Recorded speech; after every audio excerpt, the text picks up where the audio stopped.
Hello friends, welcome back to my channel Gyan Sankalp. तो friends, ये मैं 2019 यूजीसी नेट के प्रीवियस ईयर के क्वेश्चन का पार्ट 2 है। पार्ट 1 मैंने ऑलरेडी अपने चैनल पे अपलोड कर रखा है। अगर आपने नहीं देखा है तो प्लीज़ आप उसे जाके देखिएगा। ये 2019 दिसंबर का ये क्वेश्चन है जो आपके आगामी कोई भी एग्ज़ाम आप देना चाह रहे हो, अगर आपका सब्जेक्ट पॉलिटिकल साइंस है तो आपके लिए काफ़ी हेल्पफुल रहने वाला है। और पॉलिटिकल साइंस से रिलेटेड काफ़ी सारे क्लासेस मैंने ऑलरेडी अपने चैनल पे ले रखा है, जैसे पॉलिटिकल थ्योरी की, comparative politics, public administration, western political thinkers, ये सब की मैंने यूजीसी नेट के सिलेबस के अकॉर्डिंगली क्लास ले रखा है। आप उसे एक बार ज़रूर देखें, आपके लिए हेल्पफुल रहेगा। और इसके अलावा एक 1000 क्वेश्चन सीरीज़ है जो यूजीसी नेट के ही प्रीवियस ईयर के क्वेश्चन की श्रृंखला है, जो मैंने काफ़ी सारे ईयर के क्वेश्चन उसमें करा रखे हैं। आप प्लीज़ उसे देख लीजिए। और आज हम 2019 के 50 क्वेश्चन पिछले क्लास में करा रखा, आज 51 से करेंगे। तो आज का क्लास स्टार्ट करते हैं। और फ्रेंड्स, अगर आपको किसी वजह से ये चैनल आपके प्रिपरेशन में थोड़ी भी हेल्प करिए तो प्लीज़ मेरे चैनल को सब्सक्राइब कीजिए, मेरे वीडियो को लाइक कीजिए और अपने फ्रेंड में शेयर कीजिए। तो आज 51 क्वेश्चन है। विश्व व्यापार संगठन के संबंध में निम्नलिखित में से दो अभिकथन सही हैं। ठीक है, तो दो अभिकथन सही है तो कौन कौन सा है? पहला, यह एकमात्र अंतर्राष्ट्रीय संगठन है जो अंतर्राष्ट्रों के बीच विश्व व्यापार नियमों से संबंधित है। दूसरा, इसकी स्थापना 1996 में की गई है। इसका मुख्यालय जेनेवा में है। और चौथा, इसमें लगभग 680 स्टाफ है। तो देखो, इसकी स्थापना ये तो नहीं हुआ है, वो 96 नहीं 95 में हुआ। तो पहले तो दो को एलिमिनेट करना है हमें, तो दो तो एलिमिनेट हो जाएगा, तो ये वाला हमारा आंसर नहीं होगा। ठीक है, फिर है जेनेवा में तो है इसका मुख्यालय। और पहला ये भी ठीक है, ये एकमात्र अंतर्राष्ट्रीय संघ जो राष्ट्रों के बीच विश्व व्यापार नियमों से संबंधित है। तो ये फर्स्ट एंड 3 सही है, बाकी ये फोर्थ और सेकंड वाला गलत है। अगला है, निम्नलिखित में से कौन से दो अभिकथन विकास के अधिकार से संबंध में सही है? विकास के अधिकार के संबंध में सही है। विकास के अधिकार की घोषणा पत्र 1986 में साधारण सभा में अंगीकार किया गया था। यह अल्प संक्रामक मानव अधिकार है। इसे 1993 वियना घोषणा पत्र एवं कार्य योजना में कोई जगह नहीं। वर्ष 1990 में मानव अधिकारों के आयोगों ने इसे कार्यक्रम की निगरानी हेतु एक कार्य समूह की स्थापना की। तो इसमें क्या सही पूछ रहा है, क्या है इसके संबंध में सही? तो पहला और दूसरा सही है। तो विकास अधिकार के घोषणा पत्र को वर्ष 1986 में साधारण सभा द्वारा अंगीकार किया गया। और दूसरा, यह अत्यंत संक्रामक मानव अधिकार है। ये तीसरा और चौथा नहीं होगा। देखो, विकास के अधिकार के संबंध में सही कथन इस प्रकार है कि विकास के अधिकार घोषणा पत्र 1986 के संयुक्त अंतर्राष्ट्रीय आम सभा द्वारा अंगीकार किया गया। यह एक अविच्छिन्न मानव अधिकार। संयुक्त राष्ट्र आम सभा द्वारा यह घोषणा पत्र 41/128 रिजोल्यूशंस के जरिए स्वीकार किया गया। इस घोषणा पत्र में व्यक्ति के विकास के लाभ में के केंद्रीय विषय के रूप में चिन्हित किया गया। फिर संयुक्त राष्ट्र विकास अधिकार घोषणा पत्र में कुल 10 अनुच्छेद हैं, ध्यान रखना 10 अनुच्छेद है।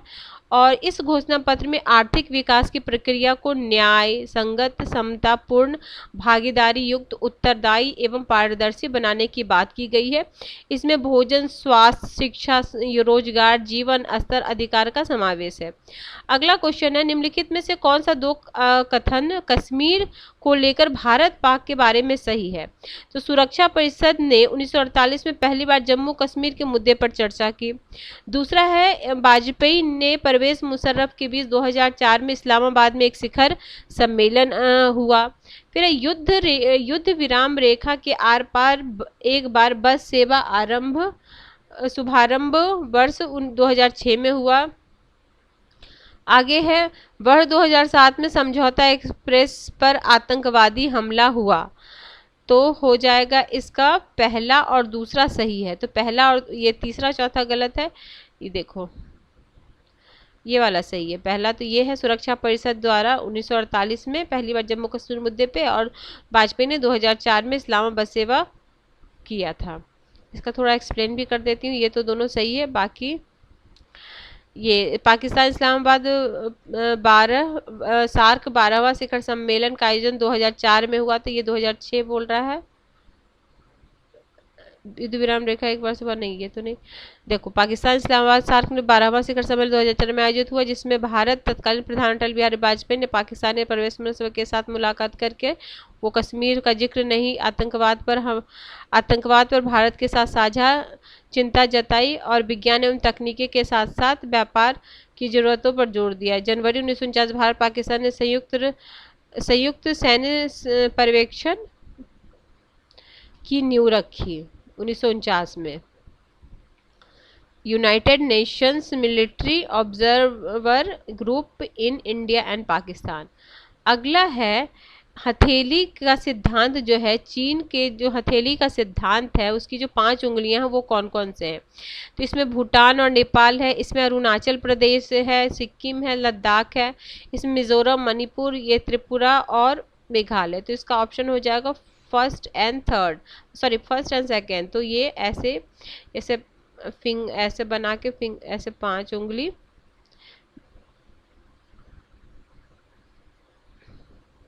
ये तिब्बत हो गया। इसकी 5 उंगली कौन से, भूटान, नेपाल, अरुणाचल प्रदेश, सिक्किम और लद्दाख। ठीक है। अगला है राज्यसभा के गठन के संबंध में निम्नलिखित में से कौन सा कथन सही है पूछ रहा है। तो राज्यसभा में 338 से अनधिक सदस्य राज्यों और संघ राज्य क्षेत्रों के प्रतिनिधि करते हैं। अनाधिक इतना ही करते, ठीक है। राज्यसभा में पांडुचेरी के प्रतिनिधि निर्वाचित होते हैं। संविधान की 3री अनुसूची में राज्यसभा में राज्यों के सीटों का आवंटन से संबंधित है। संविधान की 4थी अनुसूची राज्यसभा के राज्यों की सीटों की सूची है। तो इसमें डी हो जाएगा फर्स्ट 2 और 4, ठीक है, ये नहीं होगा।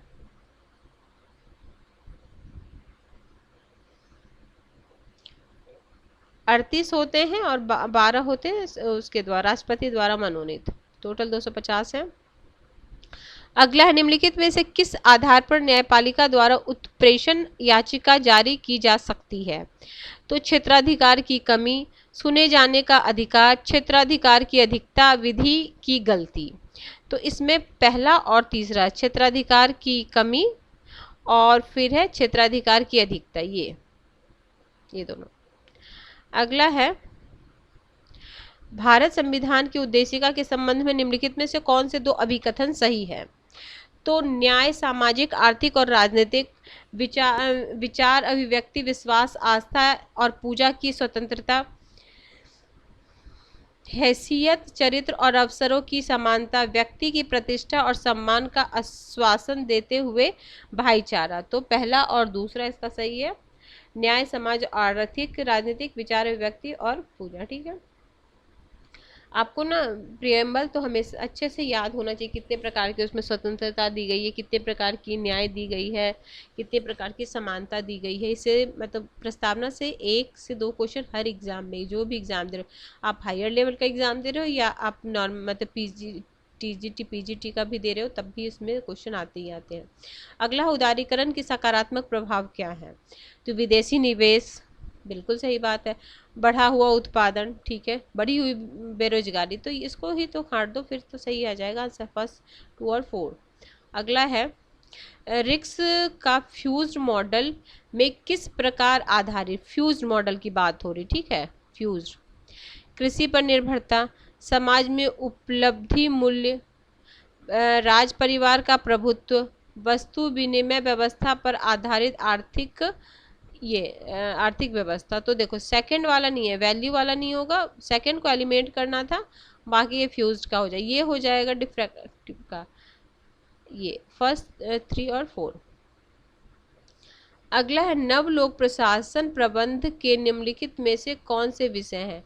निजी क्षेत्रों के तौर तरीके को अंगीकार करना, संशोधित रिपोर्टिंग एवं निगरानी तंत्र, निष्पादन लक्ष्य, सार्वजनिक क्षेत्र के तौर तरीके को अंगीकार करना। तो ठीक है, नव लोक प्रबंध की बात हो रही है, ठीक है।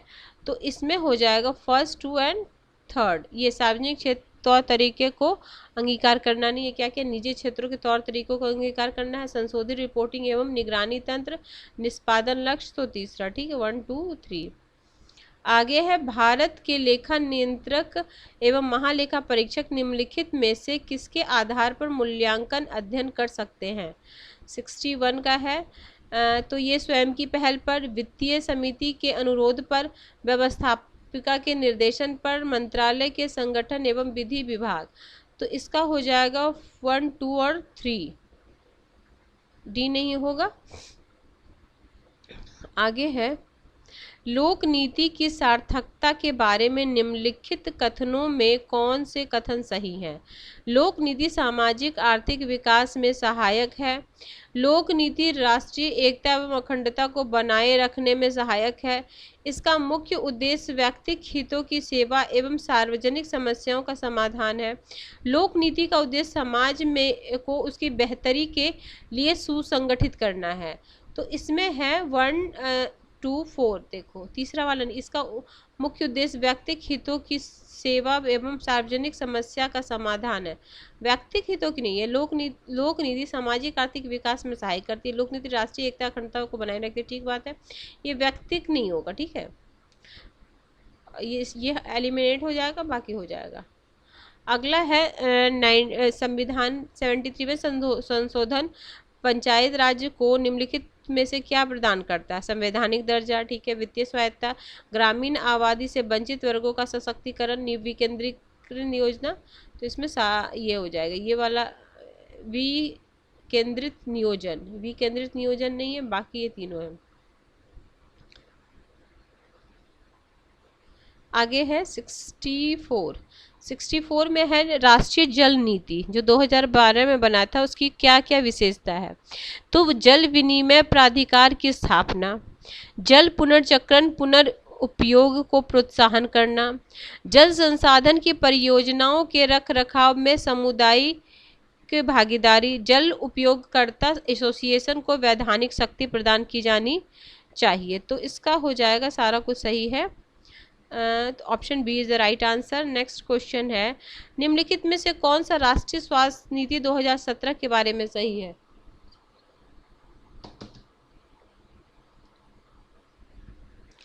इसका मुख्य उद्देश्य 1000 की जनसंख्या पर 2 बेड की उपलब्धता सुनिश्चित करना है। क्या है इसका उद्देश्य? है 1000 की जनसंख्या पे 2 बेड की उपलब्धता।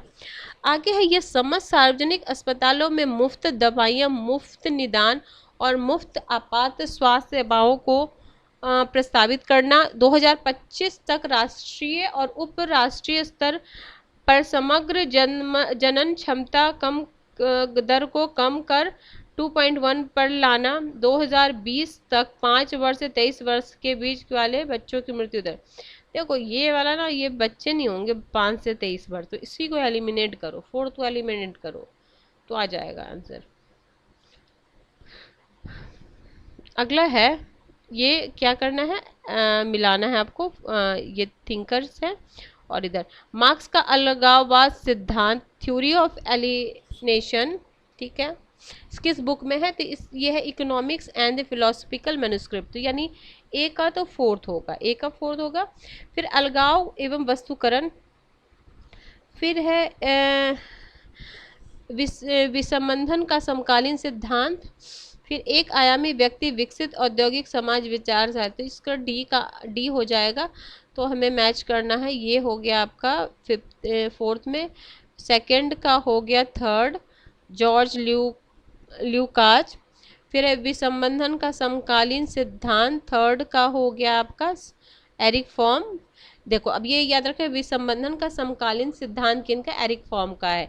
स्केप ऑफ फ्रीडम इनकी बुक एक बार पूछा था, ठीक है। तो देखो क्वेश्चन वही रिपीट नहीं करता, बस उसी थिंकर से, उसी कॉन्सेप्ट से घुमा घुमा के देखते हैं। एक बार एरिक फॉर्म का स्केप ऑफ फ्रीडम बुक पूछा था, अब इनका ये पूछा था विसंबंधन का समकालीन सिद्धांत। तो आपको प्रीवियस ईयर क्वेश्चन तो किसी भी एग्जाम का और खासकर यूजीसी नेट का तो अच्छे तरीके से आपको एनालाइज करके करना ही है, क्योंकि अगर आपका सब्जेक्ट पॉलिटिकल साइंस है तो मोर और लेस हर स्टेट में आप पीजीटी भी दे रहे होगे तो सिलेबस मोर और लेस इसी से रहता है, थोड़ा बहुत अलग रहता है लेकिन ज़्यादातर इसी से रहता है, और बहुत बार तो डायरेक्ट क्वेश्चन यहीं से उठा लेते हैं। अगला एक फिर है फोर्थ में हो जाएगा आपका फर्स्ट, हर्बर्ट मार्क्यूज। तो क्या है, एक आयामी व्यक्ति विकसित औद्योगिक समाज की विचारधारा पर अध्ययन। ठीक है, आगे है हमारा जयप्रकाश नारायण, राम मनोहर लोहिया, मोहम्मद इकबाल, जियाउद्दीन बर्नी। अब इनके बुक का नाम दिया हुआ है। तो सबसे पहले जियाउद्दीन बर्नी का क्या है, फतवाए, ये डी में हो जाएगा आपका फोर्थ। ठीक, अब हमें जयप्रकाश नारायण का है third, by socialism. Jayaprakash Narayan हो जाएंगे वाई सोशलिज्म। राम मनोहर लोहिया हो जाएंगे salt taxation in India. Ram Manohar Lohia salt taxation in India. फिर है मोहम्मद इकबाल हो जाएंगे ये the reconstruction of religious thought in Islam, reconstruction. तो option A is the right answer. अगला है 68, फिर मैच करना है बुक्स और थिंकर है। मैरी वास्टनक्रॉफ्ट का है, ग्रैम्सी का है, फ्रेंच फैनन का है, जॉन रॉल्स का है। तो इसमें से तो ज़्यादातर आपको बुक्स आते ही होगा। प्रिजन नोटबुक किसका है, प्रिजन नोटबुक आपको ग्रामसी का है। तो सबसे पहले हम ये बी में 4 लगाएंगे। मैरी वास्टनक्रॉफ्ट विंडिकेशन ऑफ वुमेन है, ए में 3 हो गया। फिर फ्रेंच फैनन का the rest of the earth है। फिर जॉन रॉल्स का पॉलिटिकल लिबरलिज्म है। तो ये आपका हो गया आंसर ऑप्शन नंबर बी। आगे है 69 है आधुनिकीकरण की विचारधारा और विचारक है। आधुनिकीकरण की विचारधारा और विचारक है। तो वैज्ञानिक विचारधारा, मानकीय विचारधारा, रचनात्मक विचारधारा, प्रौद्योगिकी विचारधारा। तो मनोवैज्ञानिक हैं आपके ये डेविड लर्नर, ए का तो फर्स्ट ही होगा। महात्मा गांधी है मानकीय, सेकंड हो जाएगा। फिर है आपका संरचनात्मक ग्रेवियल आलमंड है, प्रौद्योगिकी विचारधारा डेविड। सारा मतलब मैच ही किया हुआ है 1 2 3। तो option number A is the right answer. Next question 70 question है। अब ये कब कब हुआ था, ये थोड़ा सा टफ क्वेश्चन है, इसको एक बार ध्यान रखिए, अगली बार एग्जाम में पूछा जा सकता है। पहला वियना में किए गए अपराध के कतिपय कृत्यों की कन्वेंशन, टोक्यो कन्वेंशन। फिर नगर विमान की सुरक्षा के विरुद्ध विधि विरुद्ध कार्य निरोधन संबंधी कन्वेंशन, मॉन्ट्रियल। आतंकवादी गोलाबारी निरोध संबंधी अंतर्राष्ट्रीय कन्वेंशन, अंतर्राष्ट्रीय के वित्त पोषण निरोध संबंधी कन्वेंशन। तो इसका ऑप्शन ये इसका आंसर हो जाएगा बी। ये बी है, मैच में कर देती हूँ आपको। ए का 4 है, ये 4 है 63। फिर है नगर निगम सुरक्षा, मॉन्ट्रियल है, मॉन्ट्रियल वाला बी का हो गया आपका थर्ड 71। फिर आतंकवाद गोलाबारी निरोध संबंधी अंतर्राष्ट्रीय कन्वेंशन, सी का हो गया आपका सेकेंड 1997। फिर आतंकवाद के वित्त पोषण निरोध संबंधी अंतर्राष्ट्रीय कन्वेंशन, ये हो गया आपका फर्स्ट।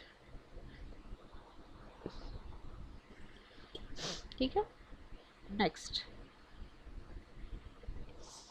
अब ये है वो अफ्रीकन यूनियन की जो हर एरिया से जो उसके सदस्य हैं उसके बारे में क्वेश्चन है। पश्चिमी अफ्रीकन राष्ट्रों की आर्थिक समुदाय, दक्षिण अफ्रीकी विकास समुदाय, केंद्रीय अफ्रीकी राष्ट्रों का आर्थिक समुदाय और पूर्वी अफ्रीकी समुदाय। तो इसका आंसर ऑप्शन मतलब बी सही है। तो ए में हो जाएगा आपका 4, मतलब जो पश्चिमी अफ्रीकी राष्ट्र है उसमें 15 है।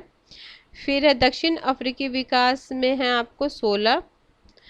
फिर है केंद्रीय में है आपको 12 और पूर्वी में है 6। तो याद रखो, देखो पूरब में 6, अब ऐसे कैसे, मतलब थोड़ा 2-3 बार पढ़ लोगे तो याद होगा। सबसे पहला पश्चिम में हो गया 15 और दक्षिण में है 16 और सेंट्रल में है आपके 12 और सबसे कम है पूरब में, इसमें 6। ठीक है, अगला है पूर्ण वीटो, ये बहुत इंपॉर्टेंट है वीटो वाला क्वेश्चन। सशर्त वीटो, निलंबन वीटो और पॉकेट वीटो। तो इसका आंसर सी है। एक बार सबको पढ़ लो, एक बार देखो। पूर्ण वीटो, दोनों सदनों द्वारा पारित विधेयक को नहीं कहने की शक्ति। पूर्ण वीटो मतलब एकदम वीटो लगा दी, कोई मानना ही नहीं, दोनों सदनों की पारित विधेयक को नहीं कहना, ठीक है। सशर्त वीटो, यदि सदन द्वारा विधेयक को पुनः पारित किया जाता है तो राष्ट्रपति अनुमोदन रोक नहीं सकता। अगर सशर्त वीटो मतलब दोबारा किया जाए, यदि सदनों द्वारा विधेयक को पुनः पारित किया जाए तो राष्ट्रपति उसको नहीं रोक सकता। ये हो गया सशर्त वीटो। फिर निलंबन वीटो, जब एक विधेयक को पुनर्विचार के लिए लौटाया जाता है। निलंबन वीटो, जब एक को पुनर्विचार के लिए लौटाया जाता है तो वो निलंबन हो गया। पॉकेट वीटो होता है जब राष्ट्रपति किसी समय सीमा की अनुमति दे सकते हैं या स्वीकार कर सकते हैं। मतलब राष्ट्रपति कोई भी समय सीमा दे सकते हैं और स्वीकार कर सकते हैं, उसको बोलते हैं पॉकेट वीटो। मतलब बहुत टाइम तक भी इसको अपने पास रख सकते हैं और कुछ समय में भी दे सकते हैं। ये हो गया। तो समझ गया पूर्ण वीटो क्या हो गया। पूर्ण वीटो दोनों सदनों द्वारा पारित विधेयक को नहीं कहना, ठीक है। आगे सशर्त वीटो, अगर एक बार पुनर्विचार के लिए हो गया तो राष्ट्रपति उसका अनुमोदन रोक नहीं सकता। निलंबन वीटो, उनको पुनर्विचार के लिए भेजना। पॉकेट वीटो, राष्ट्रपति भी बिना किसी समय सीमा के अनुमति दे सकते हैं या अस्वीकार कर सकते हैं, ठीक है। और अमेरिकी राष्ट्रपति यदि पॉकेट वीटो का प्रयोग करते हैं तो उन्हें 10 दिन के भीतर विधेयक को वापस भेजना होता है। भारत के राष्ट्रपति के समक्ष ऐसी कोई समय सीमा निर्धारित नहीं है। राष्ट्रपति द्वारा राज्य विधेयक के संबंध में भी पॉकेट वीटो की शक्ति का प्रयोग किया जा सकता है। राज्य विधेयकों के संबंध में राष्ट्रपति को अत्यंतिक वीटो की शक्ति प्राप्त होती है, निलंबनकारी वीटो की नहीं। अगला है 73, Paul H Levy, John M S Gauss,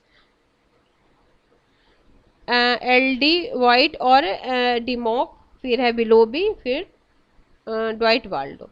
अब ये बुक्स है प्रिंसिपल ऑफ पब्लिक एडमिनिस्ट्रेशन, तो प्रिंसिपल ऑफ पब्लिक एडमिनिस्ट्रेशन आपका बिलोबी का है, तो यानी सी में हमारा फर्स्ट, सी में फर्स्ट से हमें एक से ही आंसर आ जाएगा, ठीक है। और देखते हैं फिर पॉल लबी का है morality and the administration in democratic government, A का 3।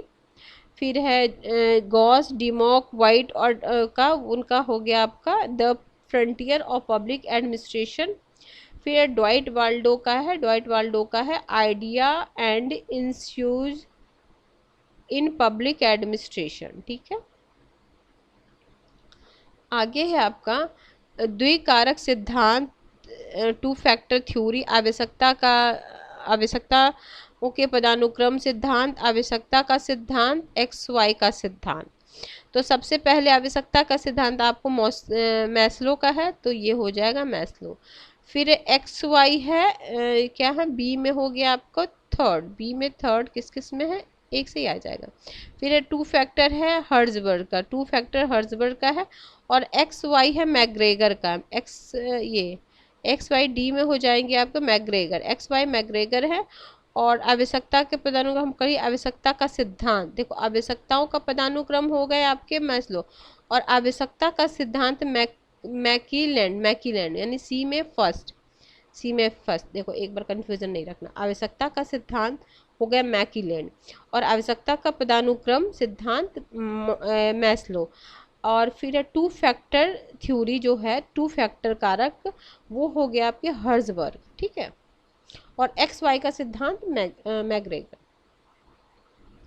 अगला है ये है आर्टिकल और उसको मैच करना है, ठीक है। तो इसका देखो 2 या 2 से अधिक राज्यों के लिए साझा उच्च न्यायालय, वो 231 है। फिर कतिपय न्यायालयों का उच्च न्यायालय 228 है। जिला न्यायाधीश की नियुक्ति 233 है। उच्च न्यायालयों के प्रशासनिक व्यय 229 है। इसका ए आंसर है। आर्टिकल को आप ध्यान से, मैंने फ्रेंड्स 1000 क्वेश्चन सीरीज जो लिया है उसमें मैंने हर दिन आपको वो बताया है, आर्टिकल बताया, तो वो आप सीरीज पूरे देख लोगे तो क्वेश्चन भी काफ़ी अच्छे हैं उसमें, और साथ में आपके सारे आर्टिकल्स भी लर्न हो जाएंगे। आगे है 76, वेन और R.S. पीटर का social principle and the democratic state, John Rawls a theory of justice, Susan Moller justice gender and family, Rousseau का सोशल कॉन्ट्रैक्ट। तो क्या बोल रहा है, कौन सा सही से है, तो इसका स्टार बना हुआ है, इसमें मतलब वो नहीं दिया हुआ है। तो देखो इसका क्या है, प्रश्न में दिए गए विकल्प में कोई विकल्प सही नहीं है। देखो रूसो का सोशल कॉन्ट्रैक्ट 72 में है, मतलब कैसे वो कालक्रमानुसार से जाना था। 72 मतलब 1762 हो गया। वेन और पीटरसन का सोशल प्रिंसिपल एंड डेमोक्रेटिक 1959 में है, 1959 में है। थ्योरी ऑफ जस्टिस 71 में है। सुजान मोलर का जेंडर जस्टिस एंड फैमिली है 1989 में, 1989 में। आगे है गांधी द्वारा स्थापित आश्रम संस्थाओं का कालक्रमानुसार सजाइए। तो देखो सबसे पहले उन्होंने फिनिक्स खोला था, फर्स्ट हो जाएगा, तो फर्स्ट तो हमारे 3 में ही है, ठीक है। फिनिक्स के बाद हो जाएगा टॉल्स्टॉय, टॉल्स्टॉय भी उन्होंने वहाँ खोला था साउथ अफ्रीका में, तो फर्स्ट और फोर्थ हो गया। फिर हो जाएगा आपका ये सेकंड, ये कोचर हो जाएगा, फिर सेवाग्राम हो जाएगा, तो ऑप्शन बी। अब इसका सबका साल भी देख लो। फिनिक्स 1903, टॉल्स्टॉय 1910, कोचर है, कोचर जब वो इंडिया आए थे ना जस्ट वहीं पे तभी खोला था, बाद में वही सेवाग्राम 1936, ठीक है। तो 4 आश्रम, ये भी 4 आश्रम से पूछता ही है क्वेश्चन, आप ध्यान रखना। निम्नलिखित पुस्तकों को उसके वर्ष के अनुसार सजाइए। अब इसमें क्या करना होगा, देखो इसमें आपको थिंकर पता होगा कि कौन सा थिंकर लिखा वो बुक, तो वो थिंकर कब किस टाइम के हैं, तो आप लगा सकते हो। तो modern democracy, constitution, government and democracy, public opinion and popular government, the American Commonwealth. तो इसका बी है आंसर। ये देखो सबसे पहले हो जाएगा, सबसे पहले ये अमेरिकन कॉमनवेल्थ, एक बार देख लो सबका इंस्टीट्यूशन भी। The American Commonwealth James Bryce का है, 1888 का है। Public opinion and popular government Lawrence Lowell का है, 1913 में। फिर मॉडर्न डेमोक्रेसी जेम्स ब्राइस का 1921 में। Constitutional government and democracy theory and practice in Europe America, Carl J Friedrich के 1950 में।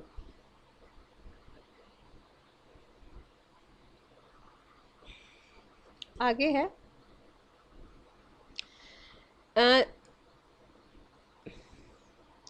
निम्नलिखित संयुक्त राष्ट्र व्यवस्था को कालक्रमानुसार व्यवस्थित कीजिए, ठीक है।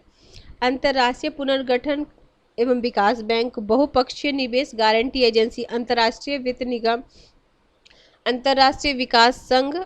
तो अब इसका सबका हम एक बार सही से देख ले। देखो अंतर्राष्ट्रीय पुनर्गठन एवं विकास बैंक है 1946 में। अंतर्राष्ट्रीय वित्त निगम है 1956 में, 1956 में। अंतर्राष्ट्रीय विकास संघ 1960 में है। बहुपक्षीय निवेश गारंटी 1988 में है, ठीक है, 1988 में है।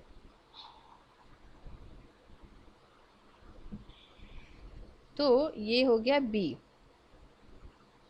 इसको याद रखो। ये देखो कब कब है, पहला वाला विकास वाला पुनर्गठन वाला 1944, सबसे पहले यही आ गया, लिखा ही हुआ वहाँ पे 1944 हो गया। ये हो गया 1956, 56। फिर है ये है 1956, मतलब नहीं क्या है, वित्त वाला ये, ठीक है, तीसरा। और फिर है विकास संघ है, विकास संघ है आपको 60 में, और सबसे बाद में है इसमें बहुपक्षीय निवेश गारंटी 88 में। आगे है, अब इसको भी ये करना, कालक्रमानुसार व्यवस्थित करना है। BRICS development bank, G7, IBSA, G20। तो सबसे पहले तो G7 होगा, तो सबसे पहले हम G7 पे जाएंगे, यानी हम सबसे पहले 3 करेंगे, तभी हमारे पास 2 ऑप्शन रहेगा। 3 के बाद हम G24, ठीक है। फिर है 2 में क्या है, IBSR। फिर सबसे बाद है ब्रिक्स डेवलपमेंट बैंक। अब सबका हम इसमें देख लेते हैं। देखो 1975 में G7 है, G20 1999 में है, IBSA 2003 में है, ब्रिक्स डेवलपमेंट बैंक 2014 में है। अगला है निम्नलिखित घटनाओं को कालक्रमानुसार सजाइए। जलियांवाला बाग हत्याकांड, हंटर समिति की रिपोर्ट प्रस्तुतिकरण, चौरी चौरा कांड, स्वराज पार्टी की स्थापना। तो देखो स्वराज पार्टी 23 में हुआ था, ये 22 में हुआ था, और जलियांवाला 1919 में हुआ था, उसके बाद हंटर कमीशन। तो सबसे पहले चौरा चौरी कांड हो गया, यानी नहीं, स्वराज चौरा चौरी स्वराज पार्टी की स्थापना सबसे पहले 1919 में हो गया जलियांवाला बाग। फिर हो गया हंटर कमीशन हो गया, उसी की रिपोर्ट मतलब जलियांवाला बाग के उसके लिए हंटर कमीशन हुआ था। फिर चौरा चौरी 22 में होगा, सबसे बाद 1923 में ये हो गया स्वराज पार्टी की स्थापना। ठीक है, 13 अप्रैल 1919 को ये जलियांवाला बाग हत्याकांड में 20 में रिपोर्ट तैयार की थी, 4 फरवरी 22 में चौरा चौरी कांड हुआ था, स्वराज पार्टी की स्थापना 1923 में हुआ था। अगला, राज्यों के गठन को काल क्रमानुसार व्यवस्थित करें। तो अब इसमें सबसे पहले आपको हो जाएगा गुजरात, क्योंकि महाराष्ट्र से अलग होकर गुजरात बना था, तो थर्ड हमारा सबसे पहले हो जाएगा। हमारा एक से ही आंसर, लेकिन हम सब पे देखते हैं। फर्स्ट हो जाएगा, फिर सिक्किम 1975 में बना था, फिर गोवा 87 हो जाएगा, फिर सबसे बाद में तेलंगाना हो जाएगा 2014। आगे है, निर्णय निर्माण सिद्धांत को क्रमवार व्यवस्थित करें। तो सूचना हेतु खोज, समस्या की पहचान, विकल्प का चयन, विकल्प की परिभाषा। अब देखो, तो सबसे पहले हम समस्या की खोज करेंगे, ठीक है, फिर सूचना को एकत्रित करेंगे, फिर उसमें से हम विकल्प को परिभाषित करेंगे, ये कैसे कैसे विकल्प है, उसके बाद हम उस विकल्प का चयन करेंगे। तो ये हो जाएगा डी आंसर। ठीक है, अगला है, निम्नलिखित को आरोह क्रम में व्यवस्थित कीजिए। शिक्षा का अधिकार अधिनियम, उपभोक्ता संरक्षण अधिनियम, खाद्य सुरक्षा अधिनियम, भ्रष्टाचार निवारण संशोधन अधिनियम। तो देखो सबका हम देखते हैं कब है। देखो, शिक्षा का अधिकार 2009, खाद्य सुरक्षा अधिनियम 2013, भ्रष्टाचार निवारक निरोध देखो भ्रष्टाचार निवारण संशोधन अधिनियम 2018, उपभोक्ता संरक्षण संशोधन अधिनियम 2019। देखो, खाद्य सुरक्षा हुआ था 13 में, फिर है उपभोक्ता संरक्षण और संशोधन हुआ था 2019 में।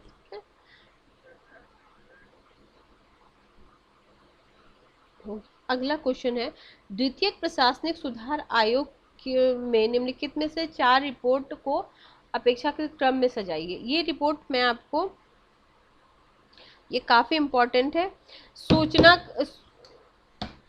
सूचना का अधिकार, मानव पूंजी मुक्त करना, संकट संबंध और शासन की नैतिकता। तो ये हो जाएगा आपका ए, फर्स्ट सेकंड थर्ड ऐसे। सूचना का अधिकार हो जाएगा, फिर मानव पूंजी को मुक्त करना, संकट प्रबंध, शासन की नैतिकता।